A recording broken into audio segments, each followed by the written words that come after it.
Muchas gracias, muy buenas tardes a todos y a todas, señores gobernadores y gobernadoras de las distintas provincias argentinas.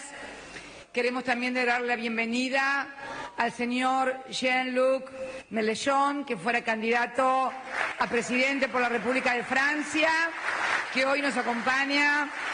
Ha querido estar presente en este acto, le damos la bienvenida. Casi que después de las palabras de Martín Sabatella no debería hablar, ha sido tan explícito,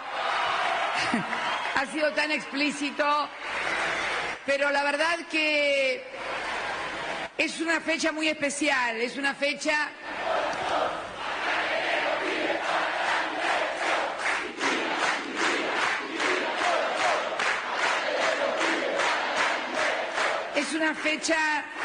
Es una fecha muy especial.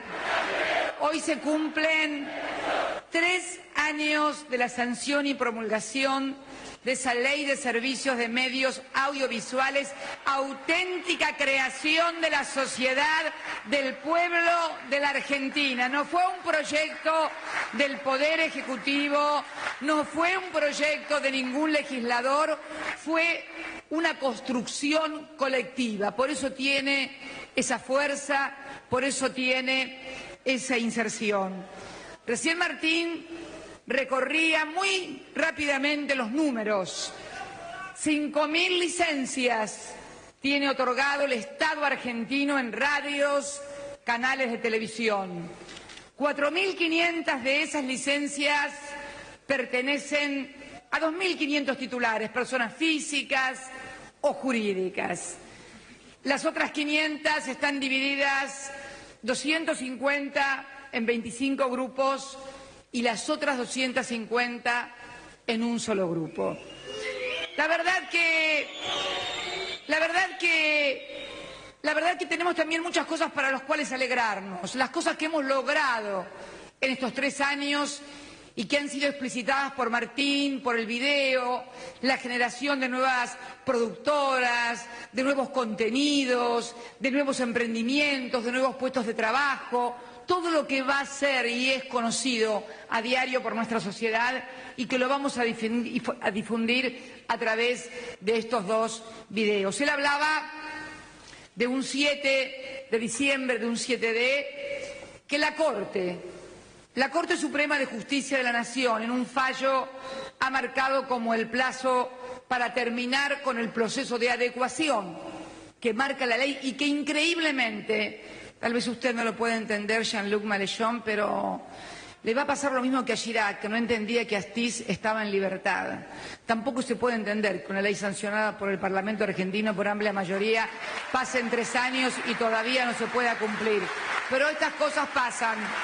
Pero junto a estas cosas han pasado muchas cosas importantes, como todos estos emprendimientos, estas 24 comunidades de pueblos originarios que han podido acceder a una señal, como las universidades, el orgullo que tiene esta Argentina como egresada de la Universidad Nacional de La Plata.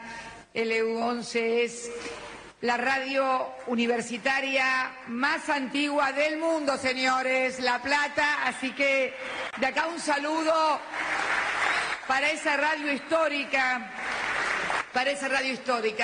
Martín hablaba del día 7 y que entonces al otro día, el 8, tiene que cumplirse. El 8 no vas a poder, Martín, porque es el Día de la Virgen. Es sábado, además, ya lo vi yo en el calendario, es el Día de la Virgen. Ese día, los que creemos en Dios... Moreno va a ir a Luján ese día, ¿no es cierto? Ese día va en peregrinación a Luján, por los que creemos en la Virgen. Pero el día hábil siguiente, por esas raras casualidades y esos destinos, es el día 10 de diciembre, Día de los Derechos Humanos Universales. Día de los Derechos Humanos Universales. Nada más ni nada menos. Como decíamos, hemos visto en estos 3 años medidas y medidas judiciales y jueces puestos a dedo. La última semana, los últimos 15 días, vimos cómo se intentaba frustrar que un organismo de la Constitución, creado por la reforma del año 94, como el Consejo de la Magistratura, no pudiera designar los jueces surgidos de un concurso que lleva ya más de 3 años y que fija como principio algo que Jean-Luc Mélenchon va a entender muy bien, porque es el principio del juez natural que hace al debido proceso. Cuando te ponen jueces especiales, se rompen los principios básicos del derecho penal occidental, que establece que los jueces deben ser los jueces naturales, tanto en lo civil como en lo penal, como en lo administrativo, como en todas partes. Yo confío en las instituciones de mi país. Tengo el deber como presidenta de hacerlo. Primero, porque la inmensa mayoría está dentro de la ley y quiere vivir dentro de la ley. Hay 2.500 titulares que están dentro de la ley. No solamente eso, sino que además podrían tener más licencias. Y otros 25 grupos que han reconocido la autoridad del AFCA, la autoridad del Poder Legislativo y, en definitiva, la autoridad del Poder Judicial de la Nación, que son los 3 poderes básicos para vivir en una sociedad democrática. Porque esto, y esto lo quiero remarcar, que comenzó siendo un desafío, si la sociedad argentina podía darse una nueva ley de medios que asegurara la pluralidad, la diversidad, las distintas pinturas a las que hacía lugar Martín en un giro poético que me gustó mucho, las distintas pinturas, se ha transformado o lo han transformado precisamente los que se niegan a aceptar la vigencia de las instituciones en otra cosa. Ya no es un desafío a ver si podemos ser más plurales y más diversos, es un desafío a la democracia misma. Si realmente puede haber algún sector, si realmente puede haber un grupo económico, si realmente puede haber alguien que esté por encima de los 3 poderes del Estado. Yo sinceramente creo que esto es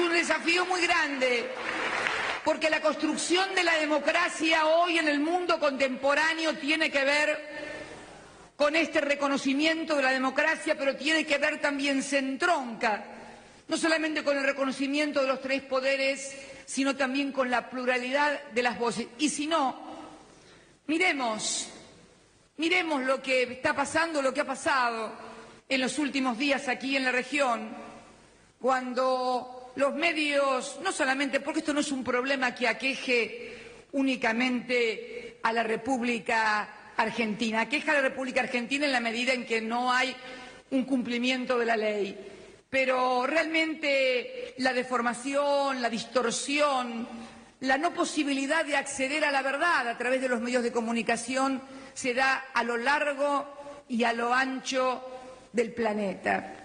Si ustedes pudieran leer hoy un editorial, la editorial del día de la fecha del New York Times, donde hace mención precisamente a la distorsión y a la deformación. Ustedes saben que va a haber elecciones dentro de unos días, como las hubo en Venezuela hace unos días. Va a haber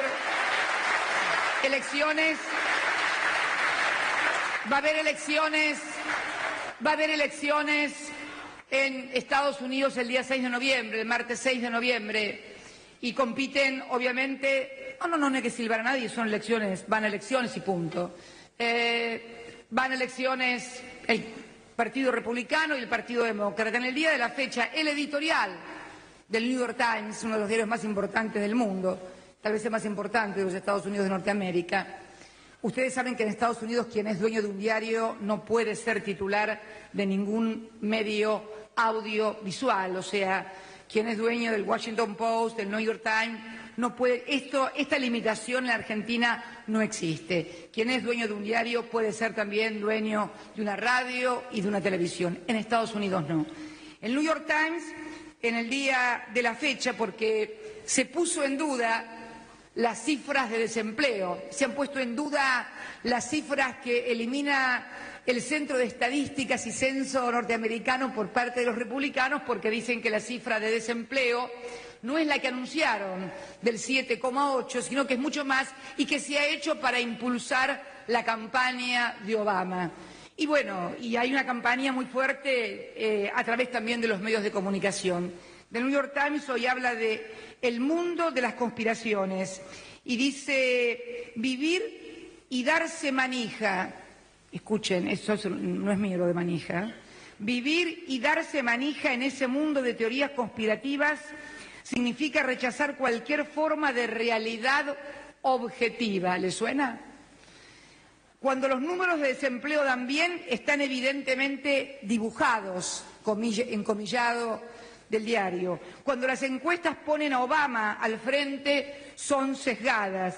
Los certificados de nacimiento son falsificaciones. Los programas de protección social son favores para partidarios.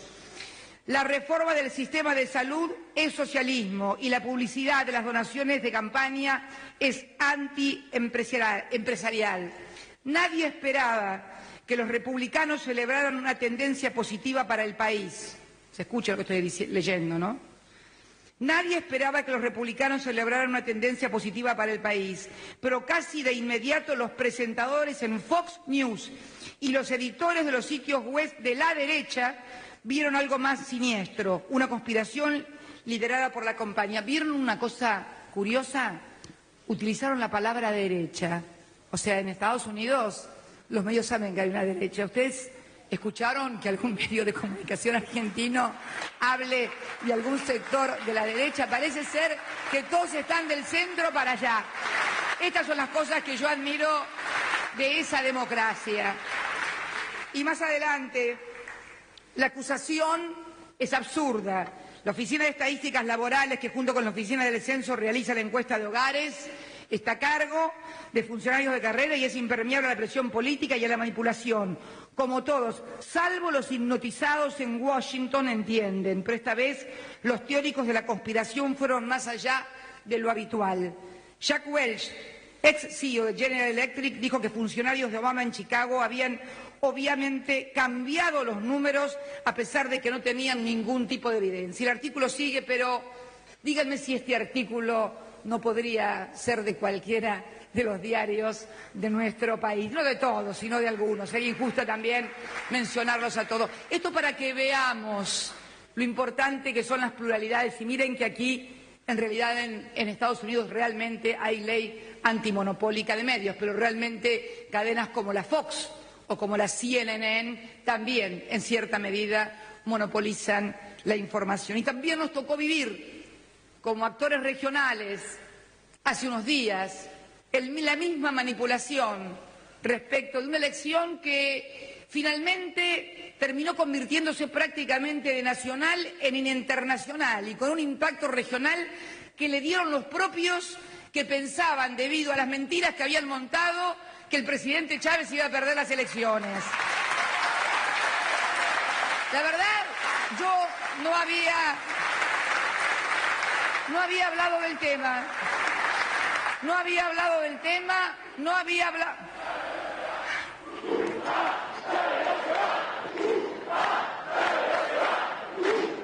Mañana ya les digo el título, reunión chavista, así que se los adelanto.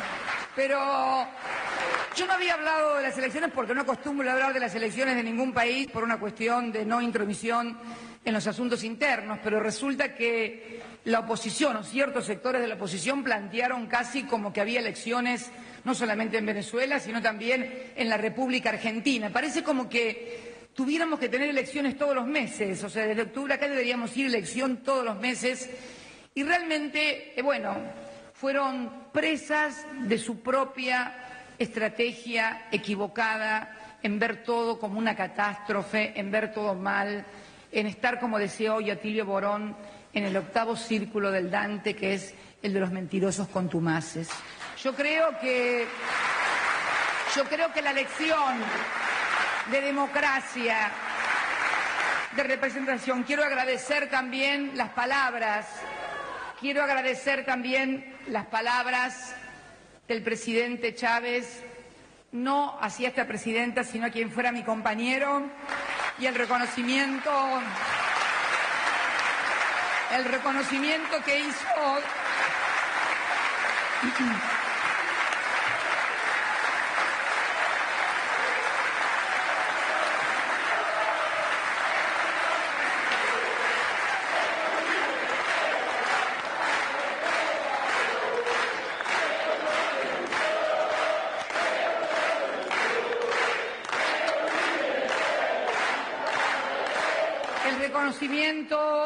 que hiciera a quien fuera presidente de todos los argentinos y mi compañero eterno de vida en su labor en Mar del Plata. Lo puso como al frente de la batalla en el ALCA y también su dedicación el día del triunfo. Yo estaba mirando televisión y cuando vi en el Palacio de Miraflores a militares venezolanos en la terraza de la Casa de Gobierno agitando banderas venezolanas, banderas de su país, sentí un poco de envidia. Sentí un poco de envidia y me hizo acordar aquel peronismo de los primeros años, del 46, donde pueblo y Fuerzas Armadas estaban absolutamente consustanciados con un proyecto de país. Me emocionó mucho ver a esos militares agitando las banderas de su país en la defensa de un proceso democrático, popular, nacional, diferente, porque cada uno de los gobiernos de la región somos diferentes. Nos une a todos nosotros, sí, o por lo menos a la mayoría de nosotros, un punto en común: la movilidad social ascendente para nuestros pueblos, la inclusión social, las posibilidades de la educación, de la comida, de la vivienda, los derechos. Por eso hay alegría, por eso hay alegría. Jauretche decía siempre que las mayorías son siempre alegres, porque siempre las mayorías se constituyen y se conforman sobre la conquista y la ampliación de derechos. Quien conquista derechos, quien tiene más derechos, siempre está feliz. Y las minorías que pierden privilegio solo tienen odio. Eso lo decía Arturo Jauretche. Pero yo no quiero odio en mi país. Yo no quiero odio en mi país, porque en realidad este proyecto que llevamos a cabo del año 2003 no ha afectado los derechos. Al contrario, este proyecto ha tenido la virtud de que los derechos que ha ampliado, que los derechos que otros han conquistado, no ha sido mermándole derechos a otros. Al contrario, esos otros tienen y están todavía aún mejor de lo que estaban en el año 2003. Lo que pasa es que muchas veces los privilegios no consisten únicamente en conceptos económicos, consisten en conceptos culturales, en sentir a otros inferiores o diferentes, para sentirse uno superior. Por eso digo que yo aspiro a un país con mucho amor, aspiro a un país donde haya discusión, debate, pero que sean con argumentos, sin esas visiones catastróficas y apocalípticas que son imposibles de discutir, cuando se niega todo, cuando nada se quiere ver, cuando se niega todas las conquistas que hemos logrado, algunas incluso como la asignación universal por hijo, que fueron proyectos de las minorías adoptados en este caso por el gobierno. Claro, estos proyectos por ahí afectan, sí, algunos privilegios económicos. Yo no voy a olvidarme una reunión que tuve con gobernadores de la oposición hace ya 2 o 3 años atrás, y uno de los gobernadores, no los otros, uno solo, que no es nuestro partido, manifestó que en realidad la asignación universal por hijo había tenido el problema de que no se conseguía gente para trabajar porque no querían trabajar. Y le dije, no, mire, gobernador, Lo que no se consigue es gente para explotar después de la asignación universal por hijo. Pero no para no trabajar. Porque,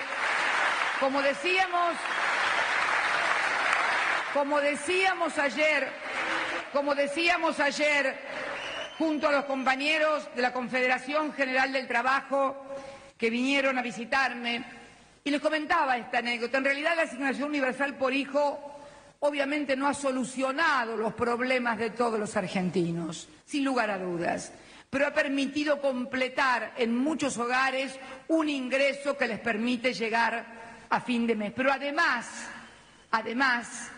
ha permitido, y ahí está por ahí el encono de algunos sectores, que ya no puedas poner una empleada en tu casa a trabajar por 200 o 300 pesos únicamente, sino que tengas que pagar más. O conseguir a alguien que recoja la fruta en trabajos golondrinas o cualquier otro tipo de trabajo estacional, porque obviamente la gente al tener ese ingreso exige un mejor ingreso para ir a trabajar. Pero por favor, ¿quién puede creer que la asignación universal por hijo va a quitar trabajadores? Al contrario, agrega mayor nivel de actividad económica a todos los sectores porque impacta directamente en el consumo y no es por nada el increíble desarrollo que han tenido todas las cadenas de supermercados y de consumo, electrodomésticos, etcétera, en este país. Para terminar, ¿y por qué es tan importante también esta ley de medios? Para permitir todas las voces y para evitar las distorsiones y para evitar los títulos mediáticos repetidos como disco rayado monocordemente. Aquí tengo una vez más una cuestión que se ha venido dando con el tema de, ya lo he repetido creo en otra oportunidad, el tema del famoso cepo al dólar. Señores, quiero decirles las últimas cifras de egresos netos de dólares en la República Argentina desde enero de este año hasta octubre. Hemos llegado a la cifra, y me quiero poner los anteojos para no equivocarme, de 80.017 millones de dólares que han egresado únicamente del mercado único libre de cambios para pago de importaciones. Tanto mito con respecto a las importaciones. Bueno, quiero adelantarles que la Argentina ha tenido que pagar por importaciones 48.588 millones de dólares, el 61% de esos 80.000 dólares. Pagos de deuda, sector privado, 10.505 millones de dólares, gobiernos locales, 553 millones de dólares, el resto en total por deuda, no del Estado, que ese es otro capítulo, 11.186 millones de dólares. Turismo y viajes y pasajes, 5.537 millones de dólares, y en buena hora que los argentinos puedan viajar. Otros pagos de servicios, 4.000, otros 9.000, en total 80.000. Y si le sumamos los dólares que ya no salen del mercado único de cambio, sino que salen directamente de las reservas, porque son los fondos del Fondea para pagar la deuda que estamos pagando los argentinos y este gobierno, proveniente de etapas pasadas y de otros gobiernos, llegamos a, entre enero y septiembre de 2012, 6.357 millones de dólares entre títulos y organismos multilaterales.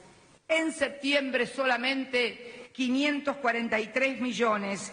Y en lo que va de octubre ya llevamos pagados de deuda otros 246 millones de dólares. ¿De qué cepo cambiario o cepo del dólar están hablando? En realidad acá lo único que hay es cepo democrático para el cumplimiento de la ley. Queremos sinceramente dirigirnos, y me dirijo como presidenta de todos los argentinos, a todos aquellos que tienen responsabilidades institucionales en los tres poderes del Estado. La ley debe cumplirse para todos, la ley debe ser igual para todos.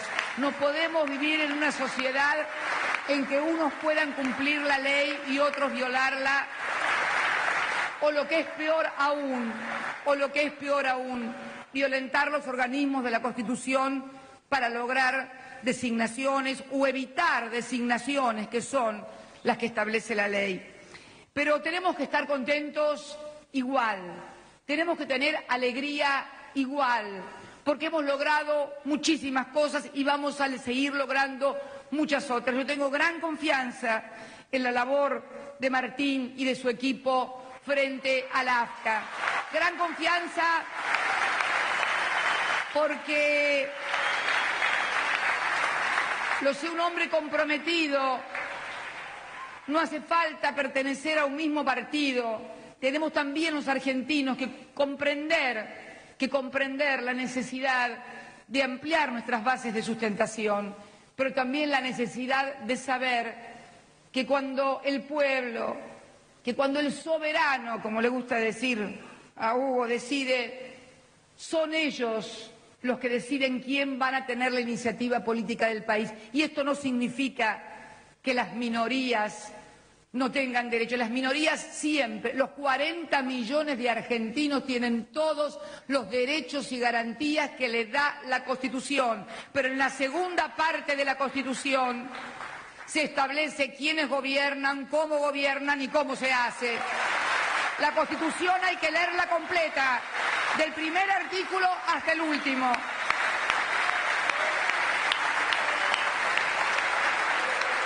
Y además, saber que quien tiene la iniciativa política tiene no solamente el derecho, sino la obligación y el mandato de quienes lo votaron, de cumplir con las cosas por las cuales lo votaron. Yo me pregunto, y para terminar con esta cuestión, cuando el 6 de noviembre Estados Unidos elija presidente, si gana Obama, ¿qué va a decir? ¿Que va a seguir las políticas del Partido Republicano? No, va a seguir sus políticas. Y si gana el señor Romney del Partido Republicano, ¿qué va a seguir? Las políticas de su partido, no las de Obama, las está combatiendo a tambor batiente. Entonces, por favor, no necesitamos consejos externos, necesitamos mucho consenso interno entre todos los argentinos para saber que tenemos un país y un pueblo soberano, una Constitución que respetar, una ley que es igual para todos, porque solamente nos hará libres, solamente seremos verdaderamente libres todos y cada uno de los 40 millones de argentinos si cada noche, cuando nos acostamos, luego de saludar a nuestros hijos, de darle un beso a nuestro compañero al que le quede y tiene la suerte de tenerlo, apaga la luz y sabe que la ley es para todos y que al otro día todos van a tener las mismas obligaciones. Yo quiero vivir en ese país, no en ningún otro, y es este mi país, la República Argentina. Muchas gracias y buenas tardes a todos.